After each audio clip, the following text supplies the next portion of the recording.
Bonjour mesdames et messieurs, ici Armand Charret et bienvenue à l'émission À votre service.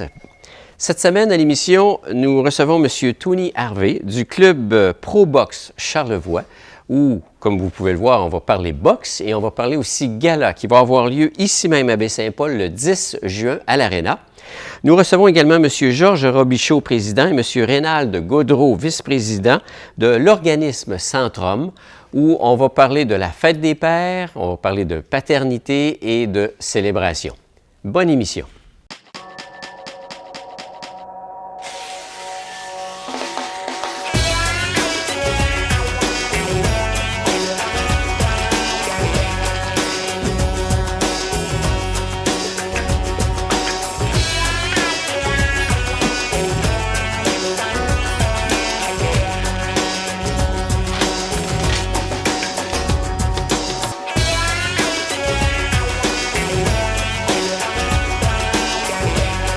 Alors, M. Tony Harvey, propriétaire du club Pro Boxe Charlevoix, bonjour. Bonjour. Bienvenue à l'émission.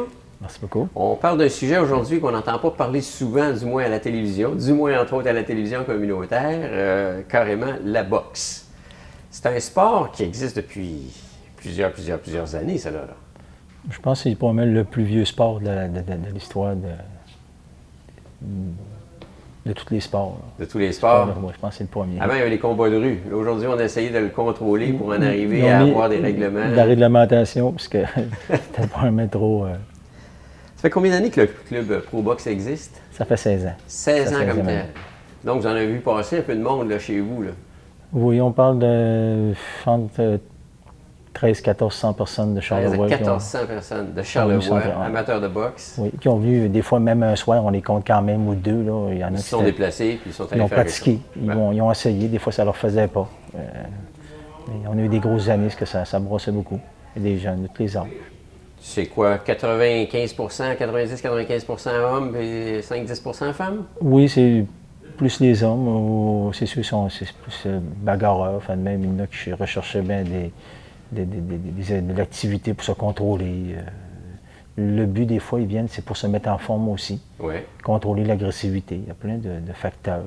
C'est une belle façon de le faire parce que là, on peut se défouler, façon de parler, mais en même temps, dans un cadre où on est encadré qui nous permet de mieux s'entraîner puis de mieux faire les choses. Oui, c'est sûr qu'au début, c'est ça, mais après ça, avec les techniques puis tout ce que c'est qu'on veut emmener à ce sport-là, la personne, tout de suite, elle change son idée. Là. Les personnes qui viennent pour essayer de se défouler, c'était pas vraiment le but. Okay. Même des fois, on perd ces personnes-là plus vite que d'autres. Là. Et puis s'ils réussissent à passer le facteur, puis se rentrer dans la discipline que c'est un sport, mais c'est les bonnes personnes pour pratiquer ce sport-là. En partie, c'est un sport au début. Là. Quelles sont les caractéristiques Oui, il faut être en bonne condition physique, mais en même temps, c'est très mental, le boxe, là. Je dirais qu'il faut être logique. Logique. Très intelligent. C'est un sport d'intelligence. Ça, c'est un sport de combat, donc on combat quelqu'un d'autre. Quelqu'un d'autre, mais de ta catégorie, de ton poids. C'est carrément de la discipline. C'est de la stratégie, c'est énorme.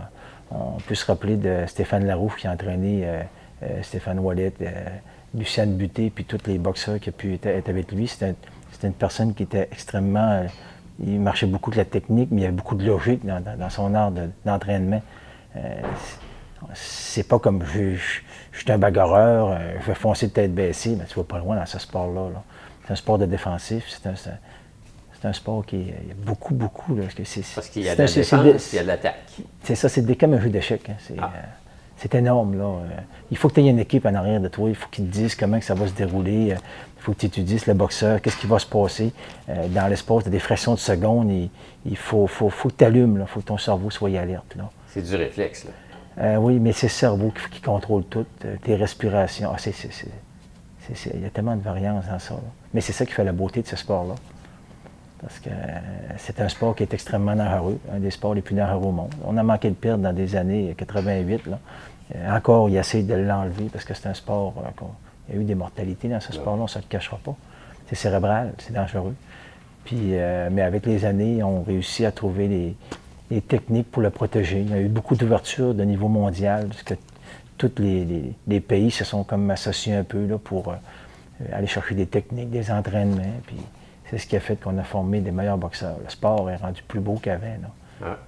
plus technique qu'avant. Puis, Donc, le fait de dire les accidents, comme vous mentionniez tantôt, qu'il y a eu des morts ou des commotions cérébrales, on est mieux encadré, on est mieux entouré, puis le taux d'accident n'est pas plus élevé et même moindre aujourd'hui qu'avant. C'est sûr que ce qui est important comme un entraîneur, c'est quand tu vois arriver des personnes qui veulent pratiquer ce sport-là, c'est de savoir ce qu'il y a eu dans son antécédent. Il y a eu des commotions, soit au hockey ou peu importe, il s'est cogné en travaillant. Il faut vraiment savoir son pédigree de ce qu'il a reçu comme coup, parce que le cerveau, ça ne s'entraîne pas. C'est comme un disque dur. Tu reçois des coups, ben, tu perds des gigs. À un moment donné, tu n'es plus capable d'encaisser, ce qui fait que tu n'es plus capable, que ce soit dans tous les sports de contact, football, hockey ou peu importe. La boxe, ben, elle, c'est sûr qu'on attaque que le cerveau. Il faut vraiment que tu aies un cerveau intact. Puis quand tu reçois des coups, il faut vraiment tous les calculer pour ne pas recevoir ces impacts-là. Et là, si la personne a eu de 2 à 3, parce que dans ta vie, tu peux recevoir que 2 à 3 commotions cérébrales majeures, et c'est déjà trop. Okay. Dans le sport, c'est important de savoir avant. Moi, j'ai eu des boxeurs qui ont eu des accidents de moto, qui avaient eu des commotions cérébrales au hockey. À la minute qu'ils recevaient des coups à la tête, ça ne fonctionnait pas. On est obligé d'arrêter. C'est pas parce qu'ils n'étaient pas talentueux. Mais quand on s'en va chez vous s'entraîner, on a un casque, là. On a quelque chose qui nous protège un peu. Oui, ça fait partie des normes. La part du temps, mais quand mes personnes sont habituées d'en mettre pas de casque. Parce que les coups à la tête, nous autres, dans le gymnase, on n'en reçoit pas. Ou presque pas. On pratique que la défensive. Moi, c'est ma méthode d'entraînement. Moi, je pratique la défensive. On va t'envoyer les meilleurs coups possibles. On est une équipe, on est une famille. Hein. Présentement, on n'est pas loin d'une vingtaine, là, mettons 18 à 15 qui met les gars régulièrement. Ils sont tous sur le bord du ring, ils attendent tout pour se battre. Là. On a trouvé des méthodes avec le temps pour se protéger. Puis on a bien du fun. Puis il n'y a personne qui se fait blesser dans mon gymnase. Bon, ça c'est important. Donc, si on s'en va chez vous, on est bien encadré, puis on va s'amuser, mais en même temps, on le fait sérieusement. Oui, puis dans mes boxeurs que j'ai, j'en ai qui ont 10 combats, qui ont affronté aux qualifications, c'est l'automne passé. On parle de Félix-Édouard Baudin, qui a rencontré le meilleur boxeur au Canada junior dans sa catégorie, puis même il est comme 2-3 catégories qui a même le pouvoir de battre tout le monde. Là. Au premier round, on perdait 7-4. Et Félix n'a reçu aucun coup à la tête. Puis c'est tout. Il a gagné une bourse là, que Georges Saint-Pierre lui a remis. Et le Canada l'a voué pour un boxeur futur pour les Olympiques.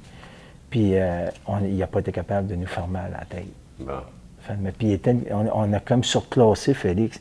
Ça prouve que notre club a une défensive énorme. Là. Okay. Dans tous les combats qu'on a, là, les coups à la tête. Moi, j'ai mon garçon qui boxe. Dans ces 11 combats, il a reçu à peu près 4 à 5 coups à la tête, mais c'était pas des coups... majeurs ou quoi. C'est des 20 15 On a vraiment une bonne défensive. Comment ça fonctionne si on veut s'inscrire? On communique avec vous, puis y a-t-il un test qui fait que, bon, t'es qui, tu viens d'où, tu fais quoi, puis montre-moi ce que tu es capable de faire, après ça, on va... Il y en a qui vont faire des recherches sur la boxe, ils vont aller sur Boxe Québec. On est sur le site de Boxe Québec, tu vas voir tous les clubs.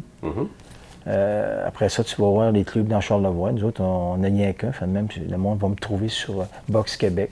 Pas du temps, le monde, on fait des recherches de boxe. Okay. Sur YouTube, on a des vidéos de nos boxeurs aussi. Ils vont voir. Puis le bouche à oreille, là, ça fait des années qu'on en fait. Le monde nous connaisse aussi. Puis ce qu'on essaye aussi, c'est de ne pas faire un clin dans le gymnase. Moi, j'ai beaucoup de jeunes.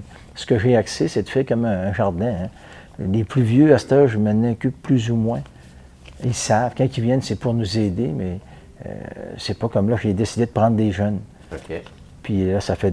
Quand on parle de jeunes, on parle de quel âge? Là, j'ai commencé entre 12 ans et 20 ans, mettons, là, pour être à long terme. Là. Je me suis dit, si j'ai investi, c'est pour avoir une continuité. Parce que si j'aurais continué avec des seniors, puis je ne m'occupe pas des jeunes, les seniors, à un moment donné, ça avance plus. Là. Tandis qu'un jeune qui a commencé jeune, bien là, tu peux construire avec. Puis là, tu vas recommencer avec des jeunes en arrière. Ce qu'on voulait, c'est avoir une continuité de jeunes qui suivent en arrière. Comme là, pour les commissions scolaires, on a fait une quinzaine de jeunes qui ont venu s'entraîner, bien, plus que ça, 17. Puis il y en a 3-4 qui ont du potentiel. Ils vont probablement revenir cet automne. Il ne faut pas oublier là, de prendre des jeunes. L'objectif de tout ça, c'est de trouver effectivement un peu une élite qui va amener le jeune un peu plus loin. Là. Bien, moi, ce que j'ai fait, mon but au début, c'était de gagner les gants dorés comme entraîneur. Je les ai gagnés 3 fois. Avec Marie-Ève Simard à l'époque, puis je les ai gagnés avec Marc-Antoine Dallaire, puis le petit Lucas McNicol. qu'encore aujourd'hui, surtout Lucas McNichol, présentement, des anciens boxeurs qui se sont battus avec lui, qui virent professionnels le 10 juin, son nom résonne encore dans les... Après tant d'années, on parle encore de... C'est une fierté. Ah ben oui, Lucas, c'était vraiment le meilleur boxeur qu'on a eu ici, le plus talentueux qui aurait pu aller loin, là, livre pour livre. C'était naturel pour lui, mais ça s'est arrêté quand il a commencé à devenir junior. Là. La jeunesse, c'est ce qu'il a fait. Puis, nous autres, avec ces personnes-là, c'est ça. Le rêve, c'était probablement d'avoir un championnat canadien, mais moi, une fois que j'ai eu gagné les gants dorés, c'était quand même une grande fierté, parce qu'il n'y a pas beaucoup dans la province, les gagnent dans les... Les compétitions, ça marche avec l'âge et ça marche avec le poids. Les catégories, oui. Mais là, quand tu rassembles, mettons, ces grosses compétitions-là, tu vas avoir les 145 livres dans la province. Là. OK. Puis là, tu affrontes les meilleurs. Ouais. Et quand j'ai décidé de revenir, je me suis dit, j'aimerais ça d'avoir un championnat canadien. Ouais. Là, on travaille pour ça. On a un exemple dans Charlevoix qui performe bien, qui s'appelle Sébastien Bouchard. Là. Oui, bien Sébastien, lui, il a gagné les gants dorés aussi. Et même championnat canadien, il est allé, je pense, en finale. Il y en a manqué de gros là, pour qu'il tombe. Parce que quand tu deviens champion canadien, tu deviens sur l'équipe nationale. Bon. Et là, c'est ça qui est intéressant pour un boxeur. Tu as des subventions. L'équipe nationale, on parle de Jeux olympiques à la finale, de tout ça? Oui, bien si tu te prépares pour les Olympiques, là, tu présentes ton pays, tu représentes ton pays. Et tu es boursier, tu as de l'argent, tu rentres dans des programmes d'entraînement, tu commences à faire le tour du monde, là, tu voyages, tu vas faire des tournois. Beaucoup de tournois dans l'année. Ça peut te permettre de faire de 10 et 15 combats et plus par année. Okay. Là, ça te prépare vraiment pour rentrer dans la porte professionnelle. Tu affrontes des Cubains, tu affrontes tous les meilleurs boxeurs au monde. C'est ça qui est le fun. Là. Pour un athlète, il faut s'ajuster pour savoir jusqu'où qui je suis, quel est mon talent, puis jusqu'où je peux aller. Là. Bien, tout le monde peut y aller. C'est une question de discipline. Que tu es rendu là, c'est parce que tu as accepté de faire les sacrifices. Là, là on parle d'heures d'entraînement par semaine. Un athlète de haut niveau, là, c'est entre 20 et 40 heures par semaine d'entraînement. Okay. Puis chez vous, ça peut être combien d'heures quand on est amateur et on s'inscrit à votre club? Bien, mais pour l'instant, c'est 9 heures par semaine d'entraînement. Mais mes élites, avec l'entraînement qu'ils font là, plus que ce qu'ils font à l'extérieur, parce qu'ils pratiquent d'autres sports. Moi, j'oublie, je vais pratiquer d'autres sports, que ce soit du soccer ou n'importe quoi. Il faut que tu fasses au moins 2 à 3 sports quand tu pratiques un sport de haut niveau. Il faut que tu t'amuses aussi. Okay. Ils vont faire environ, peut-être bien entre 15 heures. Ils réussissent à leur faire peut-être 20 heures, j'espère. On essaie d'aller chercher ça. Parce que les meilleurs le font. Parce qu'aujourd'hui, on a du sport-études. Oui. On l'a aussi dans la boxe. Mais les gars, quand ils se battent, ils affrontent un boxeur qui fait du sport-études. Aussi. Même si c'est rendu que c'est le niveau. C'est bien encadré. Là. C'est le niveau, oui, c'est bien encadré. Bientôt, à Baie-Saint-Paul, le 10 juin, c'est le gala, il y a un gala organisé par vous, votre club, qui est le club Pro Box, encore une fois, mais ici à l'Aréna de Baie-Saint-Paul. Oui, bien là, c'est ça. Comme je disais, c'est la première fois qu'on le fait à Baie-Saint-Paul. On a eu beaucoup de boxeurs dans le passé, comme Sébastien. C'était plus difficile. On ne pouvait pas le faire dans le passé, mais là, j'en avais 5 là, qui s'entraînaient. Il en reste 2, 3 qui vont participer au gala. Surtout Kevin Bouchard, que lui, c'est lui le principal là, qu'on veut vraiment. C'est lui là, qui émerge là, du groupe. Hein? Ben, il y a 20 ans. 20 ans? Puis c'est 6 pieds 3, là, il pesait 210 livres. C'est un athlète, oui. Mais là, on le baisse de poids parce qu'on veut qu'il s'en aille dans l'autre catégorie. C'est le secret, ça, en boxe, c'est de se battre gros, puis faire le peser un peu plus léger. Okay.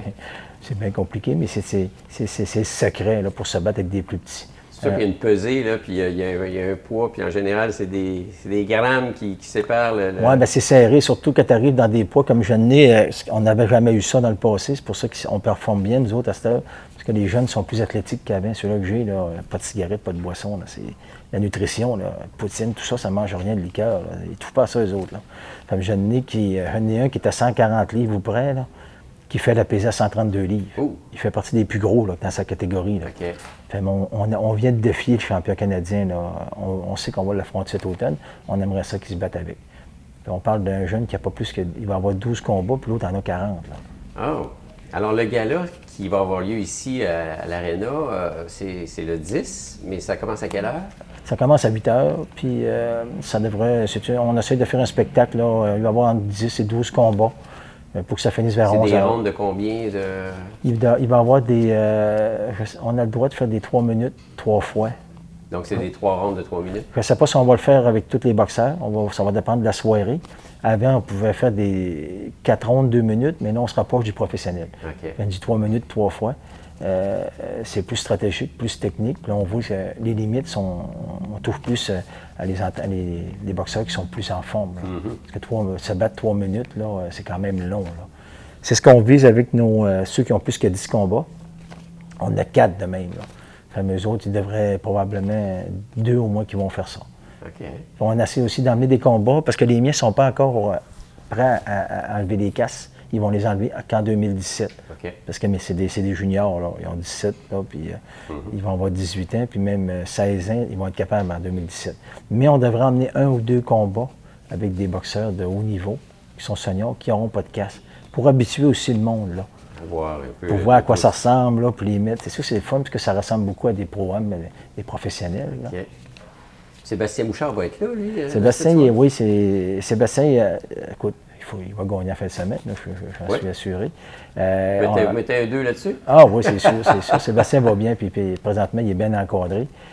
Il va venir passer la soirée avec nous autres, s'amuser. On va s'amancher pour qu'il parle à tout son monde. Puis, il était très impliqué récemment pour des filles de tête rasée. Là. Donc, oui. Le monde l'a vu un petit peu s'entraîner chez Simard Suspension lors de ben, l'activité. Il veut donner beaucoup à la société. Il aime ça aussi. C'est un bon petit gars. Hein. Il n'y a pas de. Il n'y a rien qui va faire de mal là, pour se faire haïr. C'est vraiment une bonne personne. Et en plus, là, si tout le succès est bon pour lui, la semaine prochaine, bien, il va être avec sa famille. Et puis même des anciens boxeurs qui étaient avec lui ici, qui connaissent beaucoup, là, des entraîneurs qui a vu beaucoup dans le temps qu'il était amateur, qui vont être là avec leurs boxeurs. Sébastien, écoute, cette soirée-là, il va être partout. Là. Donc, c'est une bonne manière de venir le voir ou aussi de le rencontrer. Ben oui, ceux qui veulent prendre des photos, c'est le temps, là, parce que je pense que dans les 10 prochaines années, s'il continue, il va se rapprocher. Il va rentrer dans le top 15 mondial, top 10, puis il va avoir sa chance. Puis je souhaite qu'il aille plus loin. Là. C'est le fun. Le prix d'entrée, c'est quoi? C'est 20 $? C'est 20 $. On a des lots aussi qui est à l'entour du ring. Ça, c'est 10 personnes à 30 $. C'est sûr que tu as ta place, c'est attitré.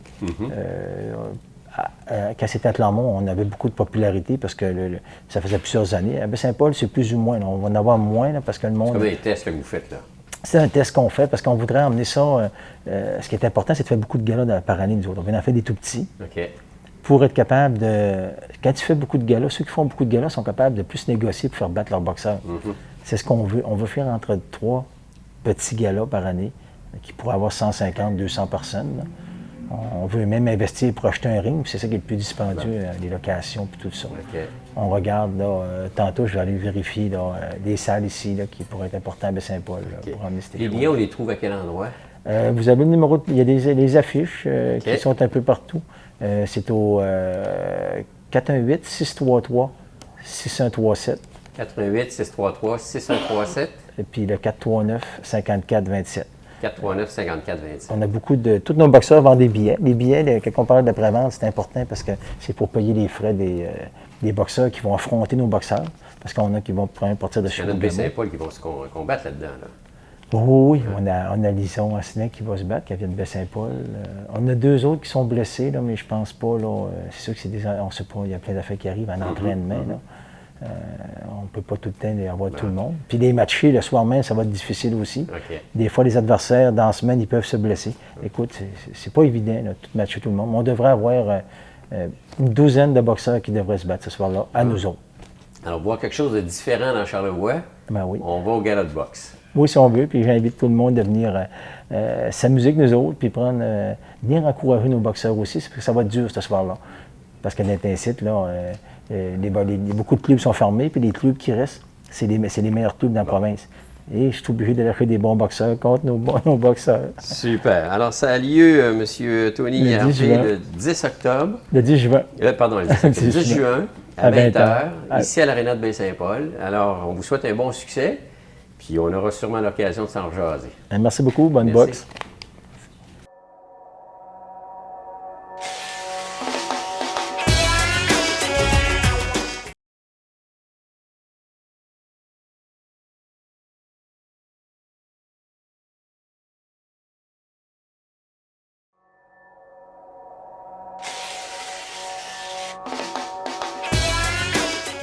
Alors, M. Georges Robichaud et M.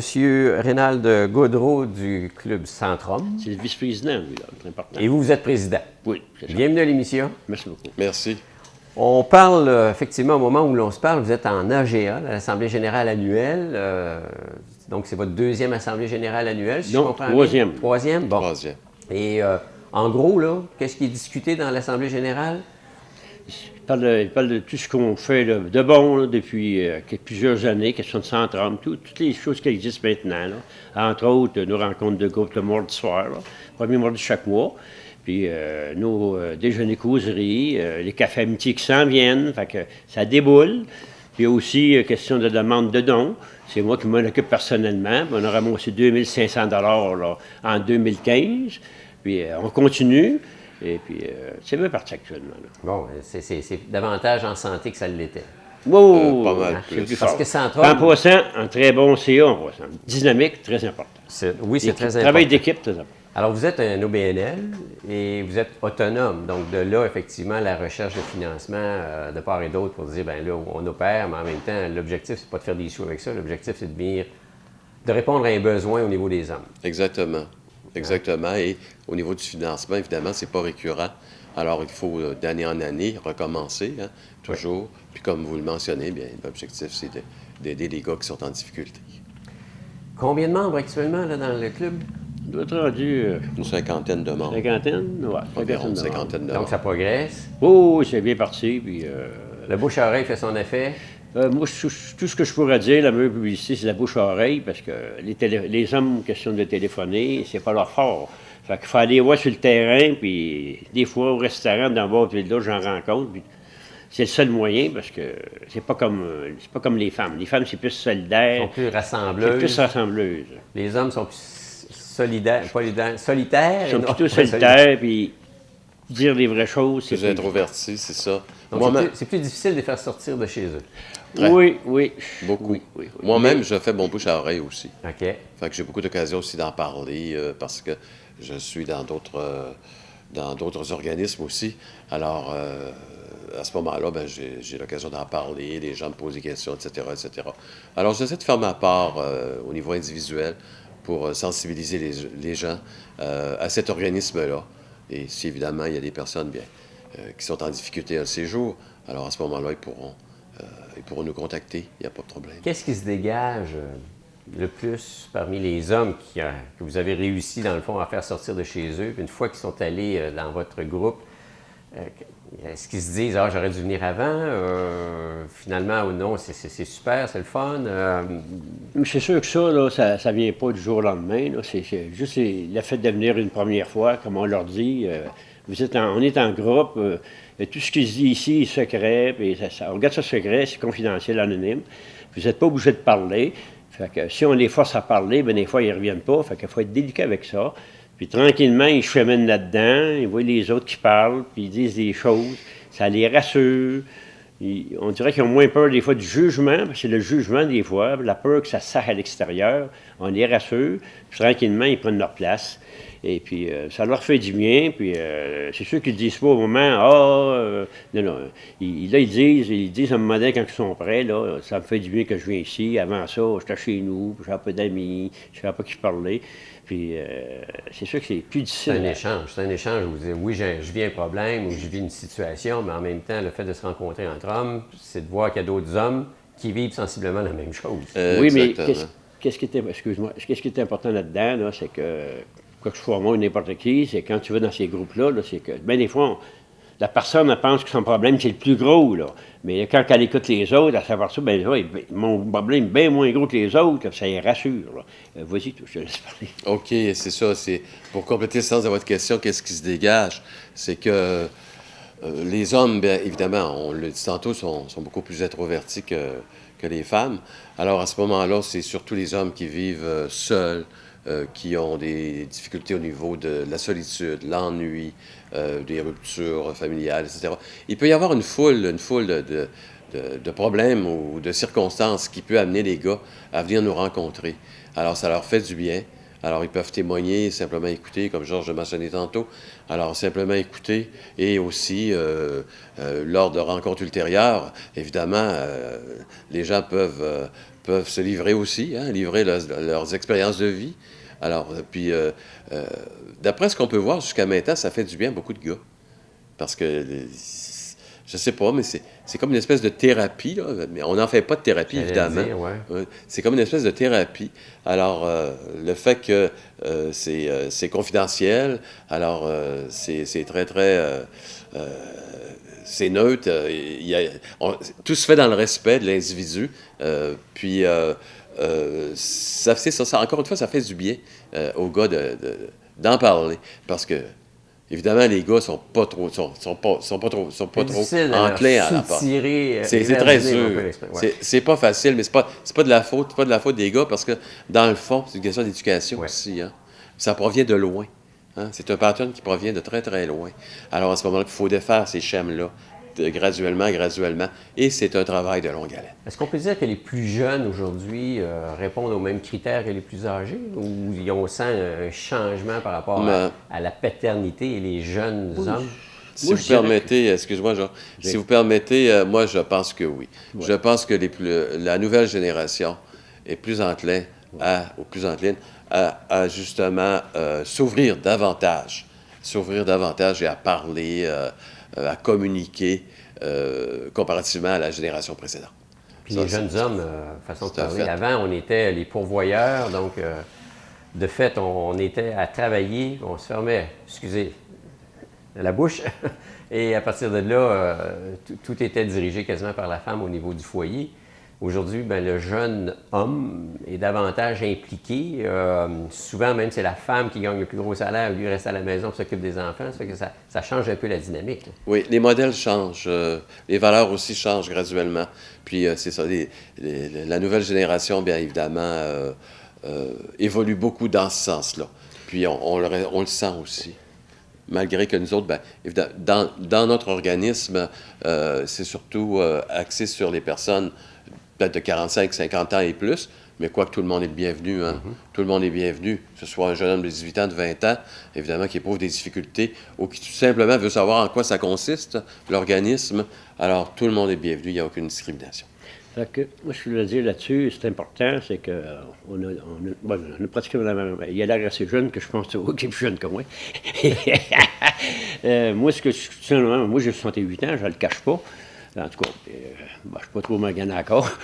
Je continue. Bon, ce que je voulais dire là-dedans, moi, comment j'ai été élevé dans ma génération, c'est comme ça. Un homme, c'est fort, ça ne pleure pas, ça ne parle pas de ses problèmes, c'est pourvoyeur, ça règle tout lui-même, puis à un moment donné, il refoule un peu tôt, puis ça saute. Puis j'ai une autre affaire aussi qui est important, c'est que je regarde ça aller, les couples, c'était là, les séparations, les divorces actuellement, là. C'est que vous allez remarquer, là, c'est quand un homme rencontre une femme, il tombe en amour avec, ça va bien. OK, mais bien des fois, qu'est-ce qui arrive, c'est que l'homme, quand il rencontre une femme, bien des fois, son sac d'amis devient le sac d'amis de la femme, OK? C'est que bien des fois, la femme a beaucoup vont aller plus sur leur côté que sur le côté de l'homme. Bien des fois, le sac d'amis, c'est alentour de la femme. Fait que quand que le gars, ça pète, ça fait mal. Parce que bien des fois, des amis, comme moi, je l'ai vécu comme d'autres, on n'a pas d'amis parce que moi, je vivais pour la famille, puis avec ma femme, puis tout, puis quand ça pétait, ça pétait, là. T'as pas de personne, là. Qu'est-ce que tu fais, là? C'est très difficile à gérer, ça, puis à remonter à la côte. De là, l'utilité. Tandis que la femme, c'est naturel, oui. Elle a ça facile, le social, comparé aux garçons, là.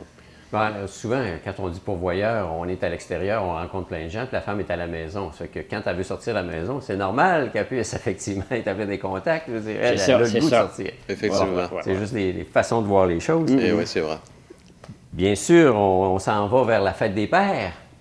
Ouais. Puis vous faites une activité à la journée de la fête des pères. Oui, ça fait longtemps que je pensais, parce que je regarde ailleurs. Qu'est-ce qui se passe pour les pères? Bien, en tout cas, que ce soit ici ou ailleurs. C'est superficiel, c'est fêté, mais... C'est à l'interne dans la famille, si on est en couple avec la famille puis tout, mais où que ça change, la donnée change, c'est quand tu tombes séparé, divorcé, là. Comme moi, j'ai vécu, tu ne vois plus tes enfants, là. Fait la fête des pères, c'est quoi, là? Les enfants sont avec la mère, mais moi, comme j'ai vécu, je n'avais pas de carte partagée, moi, là. J'étais 5 ans sans voir mes enfants parce qu'il y avait eu de la chicane entre moi et mon ex, là, OK, là. C'était très souffrant, entre 4 murs, pas voir tes enfants pendant 5 ans, mais c'est très dur à vivre, ça. Fait que moi, la fête des pères... C'est Là, pour ça. C'était pas par choix personnel, c'était Non, pas non. légal par rapport à ce qui avait été... C'est ça, là. Parce que dans certains cas, ils vont avoir leurs enfants quand même, mais ils sont séparés, divorcés. C'est un cas par cas, là. Ouais. Fait qu'actuellement, là, je regarde ça, beaucoup d'hommes séparés, Alors, divorcés. vous voulez beaucoup de célébrer la conflits. paternité, vous, là? C'est ça, beaucoup de conflits, là. Les enfants, des fois, ils se parlent pas. Le père ne parle pas aux enfants. On va continuer sa paternité, là. Oui. Alors, c'est ça que vous voulez célébrer, Oui, la paternité? oui, la paternité, mais c'est sûr qu'un père, moi, je le dis, je ne suis pas un point saisi, là. La paternité, c'est sûr qu'on le veuille ou non, on a un père, OK? Puis, Comme on a une mère. si on marie une femme, puis on n'a pas d'enfant pour différentes raisons, on a quand même un père. Même si on n'a pas la chance d'avoir des enfants, des fois on l'a, des fois on ne l'a pas, des fois on les perd, comme moi j'en ai perdu, puis d'autres l'ont perdu. Fait que c'est dans le sens de valoriser la paternité, là. Comme quoi, que même si une séparation ou un divorce, un homme c'est un homme, puis une femme c'est une femme. On a un cœur quand même, un homme, là. Comme une femme a un cœur, Je là. pense qu'il n'y a personne qui le conteste. Non, c'est Dans vrai, le mais contexte c'est où, que... c'est plus, dans le fond, de se réunir puis de dire oui, c'est ça. on célèbre. Ça va avoir lieu le 17 à la Brasserie Ambiance. Ça va être le 17 juin, la brosse ambiance, ça va être un 5 En à 7. soirée. Un 5 à 7. 5 à espèce 7. de 5 à Puis 7. le monde, s'ils veulent manger, ils mangent, je ne pas obligé. Puis, en tout cas, puis c'est comme moi, j'ai fait, il y a quelques années, OK, j'ai fait la Journée internationale des hommes, là, puis on avait été 20 en 2013, en tout cas, à l'Eau-Saint-Pab. Mais là, je vais refaire encore une autre affaire, mais cette fois-là, pour la fête des pères, j'aimerais ça que les hommes viennent, qui se déplacent, là. Ça serait un beau cadeau qu'on pourra se faire. On passe le message. Mais en fait, c'est davantage pour se réunir parce que c'est pas une rencontre où on discute puis on échange sur la. C'est plus une rencontre. Oui, c'est plus une rencontre sociale, mais c'est pour souligner que notre fête est importante, nous aussi, les pères. Ça se fait à deux, des petits, là. Mais à un moment donné, il faut qu'on soit séparés, divorcés, là. Un père, c'est un père, puis ça va toujours rester un père. Même s'il a fait n'importe quoi, un père, c'est un père. Ça a un cœur. Alors, pour ajouter ce que Georges vient de dire précédemment, alors évidemment, c'est une rencontre informelle, très, très informelle. C'est libre à la discussion. Il n'y a pas de thème, de sujet comme tel. Alors, c'est un lieu de rencontre pour célébrer la fête des pères, la paternité, tout simplement. Alors, à notre façon. Regardez dans le miroir et dire bravo, t'es un père. Ah ouais, c'est En ça. fait, je suis T'es beau, reconnu. t'es fin, t'es bon. Pourquoi pas? C'est ça. Surtout que les miens sont tous à Drummondville. Moi, là, je vais pas souvent. puis je pense que ça- 2-3 fois par année, là, fait qu'il n'est pas facile à vivre. Je pense que cette idée-là, c'est une bonne idée, une excellente idée. En tout cas, je pense que c'est Georges qui a émis l'idée. Ça ne s'est jamais fait, je pense, comme Dans ça, la dans région un aussi. lieu dans la région. Ouais. OK. Je pense que c'est une première. C'est une première d'essayer de rassembler le maximum de pères, tu sais, pour faire un 5 à 7 ou en tout cas quelque chose comme ça. Puis de célébrer ça. Puis aussi, les pères, bien évidemment, ils ont l'occasion, en famille, comme vous l'avez mentionné tantôt, de célébrer la fête avec les leurs. Hein? Alors, nous autres, ben, un 5 à 7, une coupe d'heure, ben, c'est quand même important. Hein? Ou les hommes qui sont seuls, surtout, hein? Des gens qui sont seuls, qui vivent cette solitude-là, ou qui n'ont même pas accès à avoir leurs enfants, etc., etc. Alors, mais ça, c'est vraiment une première. C'est vraiment C'est une première. gratuit, puis c'est gratuit en plus. Là, Oui, dans le oui, C'est gratuit. Absolument. Le monde rentre Absolument. là, puis s'ils veulent prendre une bière, s'ils veulent manger, il n'y a pas de problème. C'est sûr qu'on aurait pu faire ça à la fête des pères, C'est qui est pas- 2 jours plus, là. Mais il faut respecter ça. Ils ont leur famille, puis tout. C'est là. ça. Puis c'est pas exclusif, là, je veux dire, dans le fond, vous allez vous mélanger aux autres personnes qui Oui, sont à la brasserie. c'est là. ça. Il n'y a pas de Moi, cadre moi, précis. moi, personnellement, je suis pour le mélange. C'est la fête des pères. Il y a des femmes là-dedans. S'il n'y aurait pas d'enfants, il n'y aurait pas de femmes. Ça. C'est pour tout le monde, dans Pour le tout fond. le monde. C'est pour tout le monde, dans le fond. Après cet événement-là, fin juillet, début août, vous allez avoir une épluchette de blé d'Inde. là. Oui. Puis hot dog. Hot dog aussi. Ouais, les Ah, deux. Il n'y a pas d'hamburger, c'est des hot dogs. Non, non, pas ça d'hamburger, coûte non? un peu cher, ça. Là. C'est-tu avec la saucisse de notre ami ici? Ah, ou les ça saucisses, dépend. high grade, là? Ça dépend du prix de la saucisse. Ah, je vais dire, elle est meilleure, elle est meilleure, elle est meilleure. Ça dépend de notre budget, hein, c'est ça. C'est Ça, ça. ça Ça va va se- avoir lieu fin juillet, début août. Ça va se faire à Saint-Hilarion, ça, une belle maison, loin du chemin, puis À l'extérieur. très grand terrain, puis place idéale. Bon. Des jeux aussi, peut-être jeux de fer, toutes sortes d'affaires, là. Il n'y a pas de ballon gonflable là-dedans, là? Je veux dire, il n'y aura pas les jeunes jeunes enfants. c'est comme ça. Moi, je vois juste, Non, il n'y a pas ce genre des- d'activité-là. peut-être avoir juste des hommes gonflables. Les hommes Mais gonflables. là, mais non, il ne faut pas. Faut pas. Donc, à partir de là, ça, c'est une activité estivale, mais ça, c'est comme d'habitude, vous avez toujours le café amitié, vous avez les déjeuners causeries qui font partie de votre programme sur une base régulière. Bon, puis n'oubliez pas que Bien, pour l'été, c'est sûr que ça va être plus mollo pour les rencontres du mardi. Là. Ça va être plus mollo, ça va être plus des activités extérieures comme on a présenté là, Parce que les hommes, à un moment donné, ont besoin d'aller à l'extérieur, c'est normal. Là. Ben oui, il fait beau, c'est l'été. Il peut y avoir toutes sortes d'affaires, il peut y avoir des pique-niques, il peut y avoir toutes sortes d'affaires. Une journée à la fois. Ou des promenades en forêt. On peut faire du canot. Une foule de choses. Hein. Ouais. On peut, si on se trouve un cours d'eau là-bas, Saint-Hilaire, on pourrait faire du canot. on peut y mettre Il y en a un gros ici sur le bord. Là. C'est ça. Une foule de suggestions. Alors, M. Robichaud puis M. Gaudreau de Centrum, merci de votre présence. Puis on se donne rendez-vous le 17 juin à la brasserie Ambiance, une rencontre entre hommes, pour célébrer la paternité. Un bon 5 à 7, il va y avoir du monde. Oui, alors on vous remercie beaucoup. Puis on est très heureux justement d'avoir participé à votre émission. On vous remercie beaucoup de nous avoir invités, même si c'était à la dernière minute que je vous ai appelé, j'apprécie beaucoup. La prochaine fois, on m'en prendrait plus d'avance pour l'Assemblée générale pour l'annoncer. On a manqué de temps. Et voilà. Malheureusement. Planification. C'est ça, c'est ça. Les femmes sont meilleures que les hommes là-dedans. Ah oui, c'est ça. C'est pour ça que c'est le temps que les hommes de plus en plus comprennent notre place, question d'organiser des choses.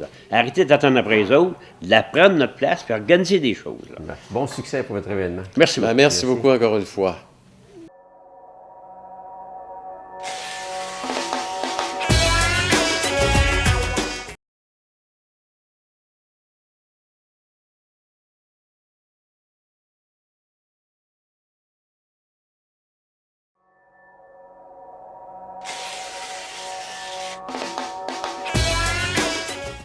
Et voilà, c'est déjà terminé. J'espère que le contenu de cette émission vous a plu. Comme vous avez pu voir, on a fait différent un petit peu cette semaine dans nos sujets.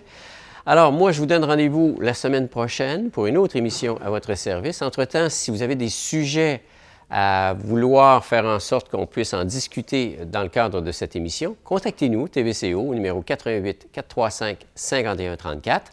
Merci à la Bibliothèque René Richard qui nous accueille de semaine en semaine pour l'enregistrement de cette émission. Merci à Normand Gauthier à la technique.